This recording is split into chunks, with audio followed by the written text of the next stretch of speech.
Hey there, I'm Arda from Despatch Cloud. In this video, I'm going to talk about how you can use warehousing to its fullest and enhance your workflow. Let's go through some of the functionality together. Let's go through the picking and packing operations on warehousing. Warehousing supports both paper picking and scanner picking operations. Clicking on an order will give us the options of printing order pick lists and creating batch labels for orders. Additionally, if you're utilizing hand scanners or even Android devices, then you can take advantage of Despatch Cloud software to make your workflow better.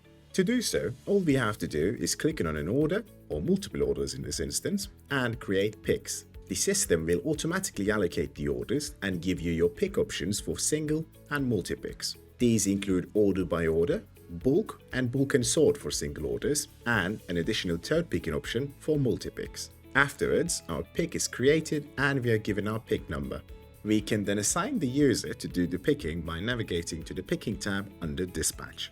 Once the assignment is completed, the picker will be able to see the pick on the handheld device. To complete the picker will have to first scan the location and then the item.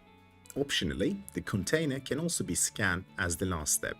And that's picking. If we go back to our orders list, we can see that the order's status has now been updated. The next and last step will be in the packing terminal, where packers will scan the items and warehousing will show them the order that item belongs in.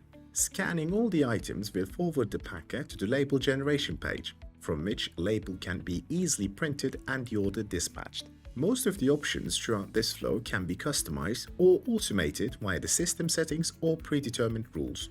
This way, you can enhance your warehouse operations and minimize human error.